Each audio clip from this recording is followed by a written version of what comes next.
ऐसा उद्देश्य नहीं है, बस हम लोग ऐसे अल्लाहपंथी में घूम रहे थे, वहाँ घूमते घूमते वहाँ पहुँचे। यूं कोई नहीं घूमता, यूं कोई भी नहीं घूमता दुनिया में। एक जो है पशु पक्षी भी, एक कीड़ा मकोड़ा भी, एक बैक्टीरिया वायरस भी नहीं घूमता है यूं। तो अच्छा, तो अभी इस रूप में इसको समझिए कि मैं आपसे प्रभावित था और आपसे मिलना चाह रहा था। सदैव जो है ना कोई किसी न किसी उद्देश्य से कहीं ना कहीं जाता है। मिलना ही उद्देश्य था। यूं तो कोई तभी घूम सकता है हाँ, जब उसका दिमाग उसके नियंत्रण में नहीं हो। जैसे कोई पागल ही हो चुका हो, कुछ सोच विचार नहीं करता, तो वो इधर उधर उसको दिशा बोध नहीं है, कोई चीज़ का बोध नहीं है, तो वैसा व्यक्ति यूं घूम सकता है। हाँ, तो उसके पीछे भी वही कारण है कि वो चूँकि लूनेटिक हो चुका है। अकारण इसलिए वो जो है वो कारण समझ ही नहीं रहा, तो अकारण ही ना घूमेगा जो कारण समझता ही नहीं है। गुरुजी अब कोई अधिकारी और ऑफिसर और अभी एग्जाम निकाले थे ना कोई, गुरुजी दिए थे वो IAS गुरुजी। हाँ, IAS रिसर्च एंड एनालिसिस। तो ऐसे बता रहा हूँ मैं कि आपके यहाँ आने का मूल उद्देश्य था कि आपसे प्रभावित था मैं। और किस बात से? जब तुम मुझे मिले नहीं तो प्रभावित कैसे हुए? सुने थे हम लोग, अजीत भी हर बात में क्या बोलते हैं, गुरुजी गुरुजी ने हमसे कहा है, गुरुजी ने हमसे हम कहे कि चलिए हमको भी, मैं दसना विलासी हूँ उनको, मुझे भी गुरु मंत्र कुछ लेना है जिससे हमारे जीवन में थोड़ा सा बदलाव आए। हम कहे कि इतना ही आएगा। यूट्यूब चैनल भी है हमारा, उसमें हमारे वीडियो देख सकते हो, हमारे विचारों को उसमें देख सकते हो। मैं देखता हूँ। और अजीत तो बहुत पहले से आता है। अजीत जो है, अजीत सिंह जो वही मिलिट्री में है, उसी की बात कर रहे हो ना? जी। तो वो तो मुझे लगता है ऐसे 15-16 बरस से आ रहा है वो। तो समय जब बुलाएगा तो पहुंच जाएगा आदमी। आज सबसे समय अनुकूल था मिलने का, तो आज पहुंचे हैं।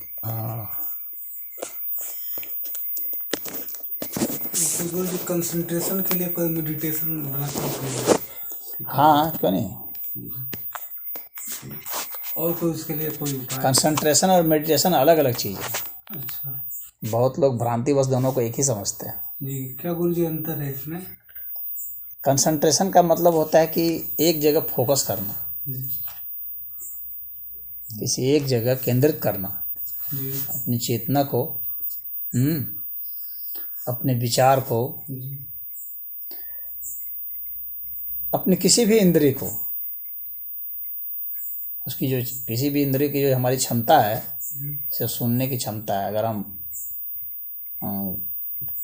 किसी स्वर लहरी को पकड़ रहे हैं तो इसका मतलब हम कंसंट्रेट कर रहे हैं, मेडिटेट नहीं कर रहे हैं, उसको कहेंगे कंसंट्रेट कर रहे हैं। और मेडिटेट का मतलब हो गया कि हम सुनते सुनते इतना खो गए कि जिस चीज़ को सुन रहे थे अब वह भी सुनाई नहीं पड़ रहा है, और बाहर की चीज़ें तो सुनाई नहीं पड़ रही है। जैसे मान लो उदाहरण के लिए मैंने सुनने की बात की, तो वो हो गया मेडिटेशन। हाँ, और उसकी अंतरतम गहराई में वो उतर जाता है और व्यक्ति कंसंट्रेशन बाद में चल करके मेडिटेशन हो जाता है।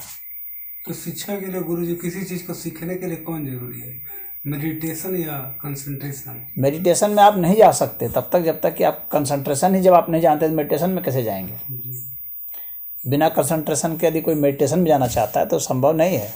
ये तभी संभव हो सकता है, एक अर्थ में हो सकता है, जबकि वह इस ध्यान योग की जो प्रक्रिया है इस प्रक्रिया को अवॉइड कर दे, इस प्रक्रिया को छोड़ दे।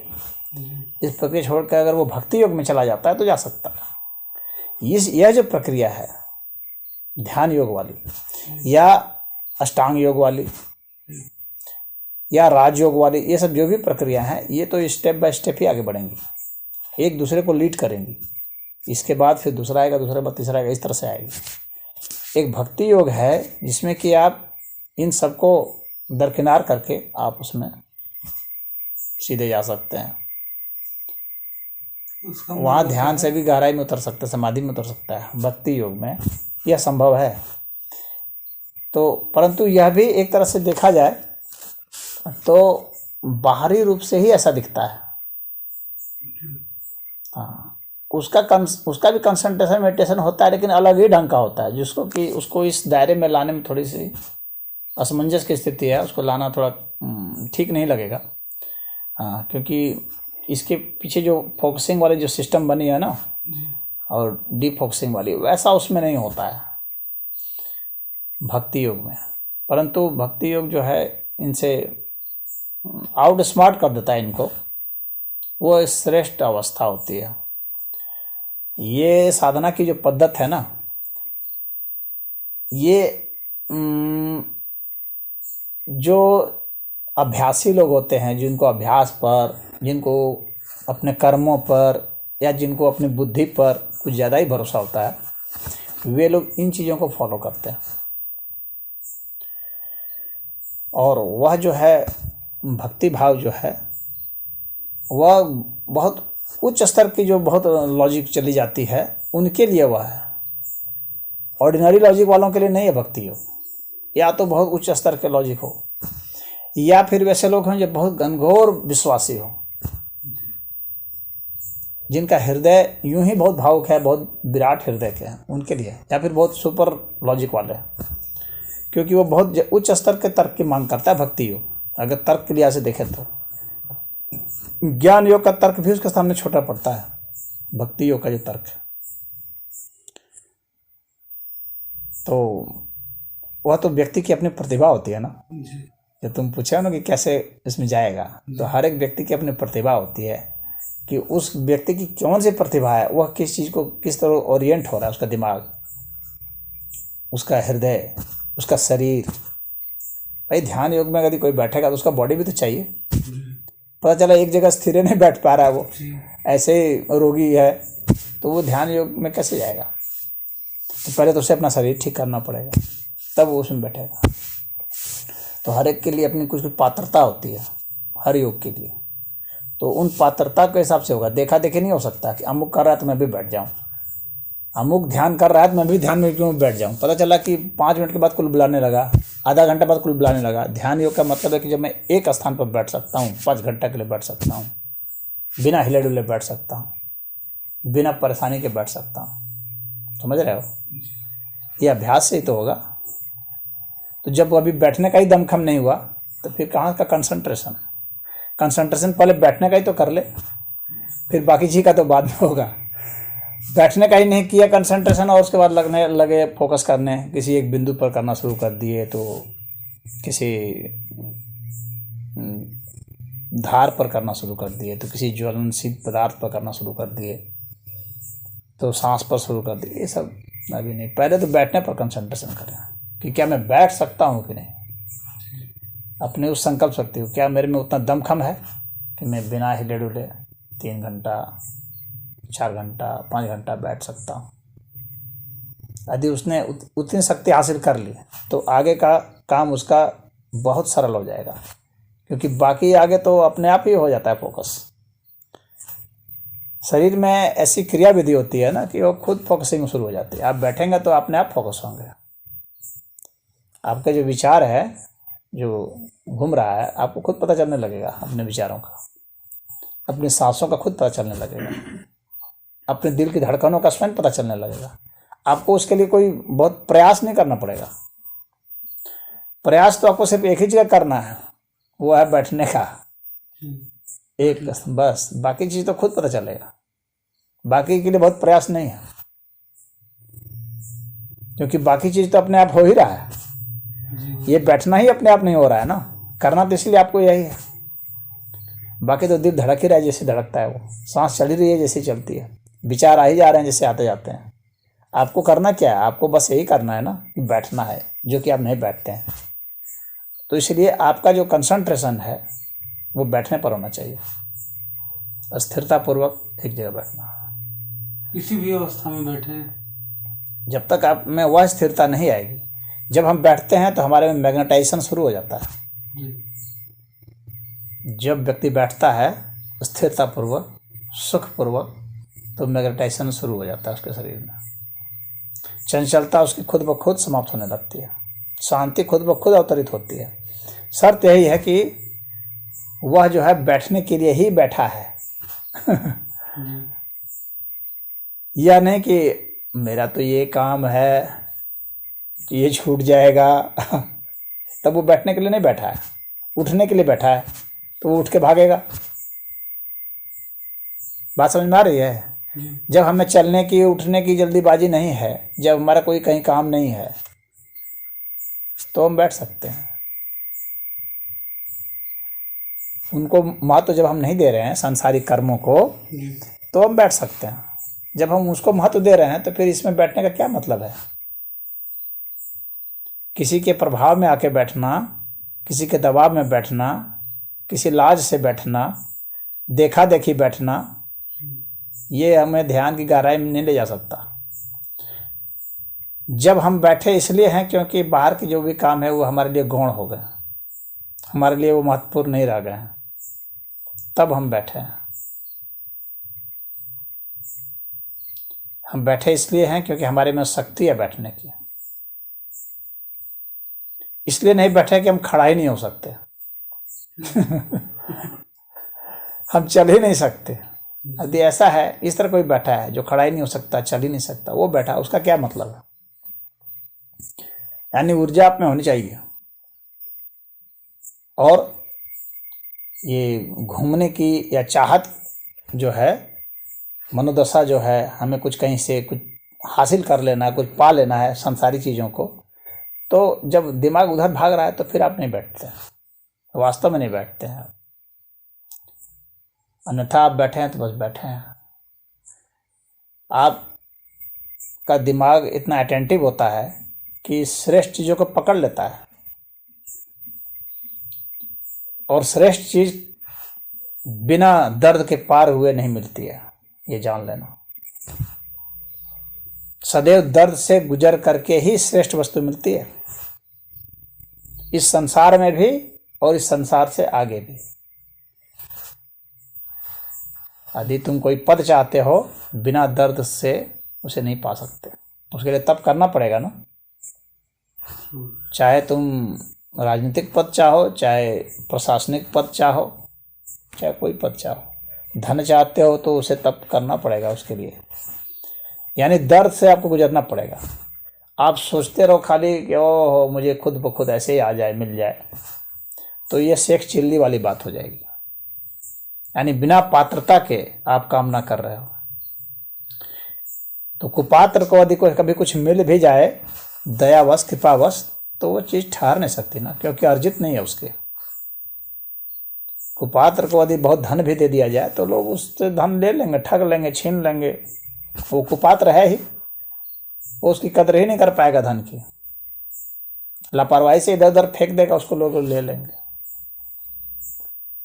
तो आपको पात्रता अर्जित करनी पड़ती है।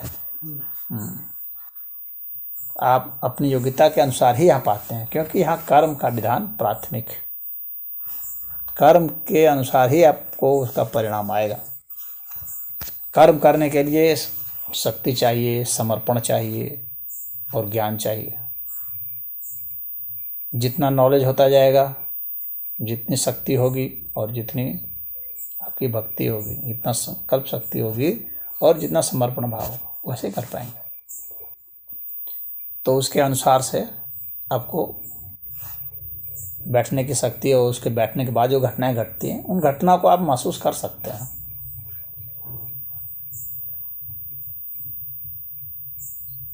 तो अलग अलग स्तर पर आके अलग घटना को महसूस ही तो करना है। और क्या अध्यात्म में रखा है, या कहीं भी और क्या रखा है? किसी भी चीज़ से यदि हम कुछ भोजन मिला तो उससे हम क्या पाएंगे? एक अलग तरह का अनुभव ही तो पाएंगे। खाएंगे तो क्या अलग तरह का अनुभव है, बस, और कुछ नहीं मिलेगा हमें। हर चीज़ से एक तरह अलग तरह का अनुभव मिलता है। इसीलिए अलग अलग तरह का भोजन हम चाहते हैं, अलग अलग अनुभव प्राप्त करने के लिए।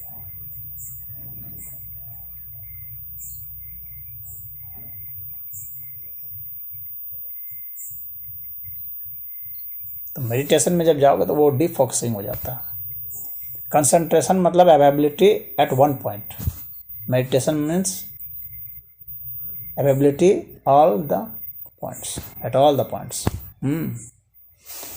तो वो बिना कंसंट्रेशन के you can not shift directly to meditation. वो भक्ति योग से मात्र संभव है बस, और किसी से संभव नहीं।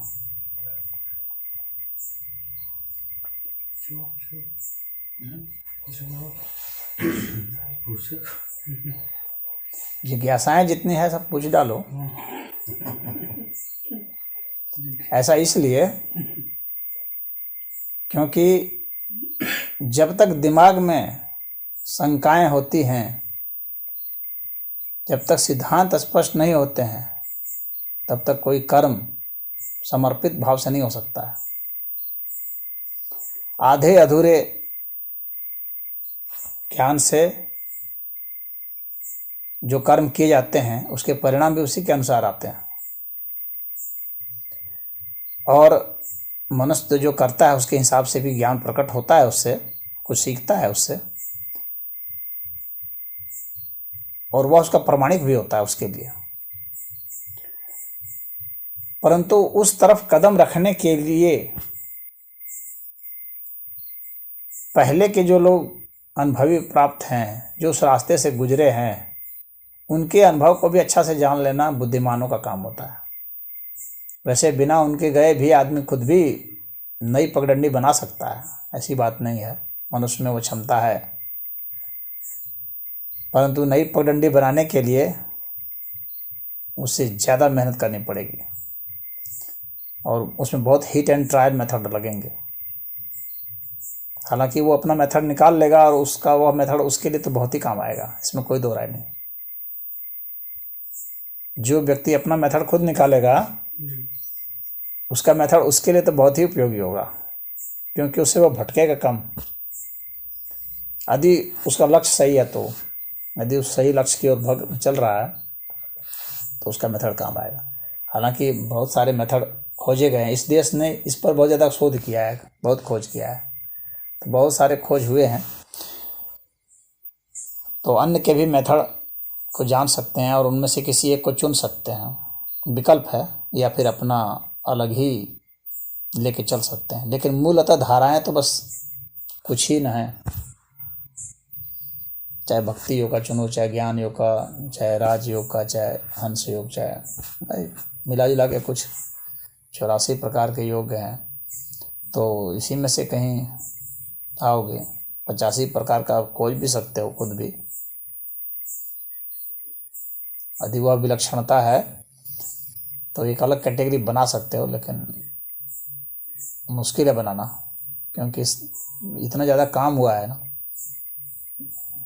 कि बाकी नहीं रखे हैं सब। अब वैज्ञानिक पद्धति से ही कुछ यदि अलग से हो जाए तो हो सकता है, प्राकृतिक रूप से तो संभव नहीं दिखता। वैज्ञानिक पद्धति से कुछ होगा तो होगा, लेकिन वह भी उनमें से किसी कैटेगरी में फॉल कर जाएगा। जैसे उदाहरण के लिए अगर तुम्हारे दिमाग अभी एक हेलमेट आया है, सो गॉड्स हेलमेट कहा जाता है, उसका नाम ही दिया गया गॉड्स हेलमेट। उसको पहना दिया जाए मनुष्य को ना, तो वो एक अलग ही दुनिया में चला जाता है।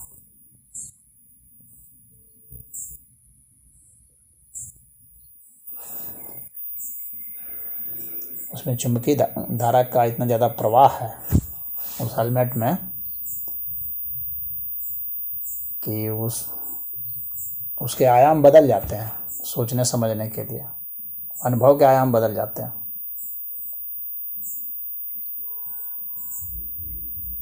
कुछ केमिकल्स भी हैं ऐसे, जानते ही होगे तुम लोग, जैसे LSD वगैरह है। 5 मिलीग्राम LSD का सेवन कर लिया जाए तो व्यक्ति का दिमाग अलग ही जगह प्रेम में काम करना शुरू करता है। तो ये सब इस तरह की खोजें हो रही हैं, कोई चुंबकीय प्रवाह से, तो कोई विद्युत प्रवाह से, तो कोई प्रकाश के प्रवाह से मनुष्य के मस्तिष्क को प्रभावित करने की कोशिश हो रही है। कि चेतना को, हमारे DNA को, हमारे न्यूक्लियोटाइड को, किसी चीज़ को प्रभावित करके कुछ अलग तरह की फीलिंग महसूस कराई जाती है। उसके बहुत बहुत पैसे भी लग रहे हैं। हर तरह के अनुभव के लिए पैसे लगते हैं ना। अब उनका इफेक्ट क्या होगा वो उसके ऊपर निर्भर हो जाएगा। वो व्यक्ति अब LSD लेगा तो LSD पर निर्भर हो गया। अगर गॉड्स हेलमेट लगा लिया माथे में तो फिर उस हेलमेट पर निर्भर हो गया अपने उस अनुभव के लिए। तो ये बाहरी उपकरणों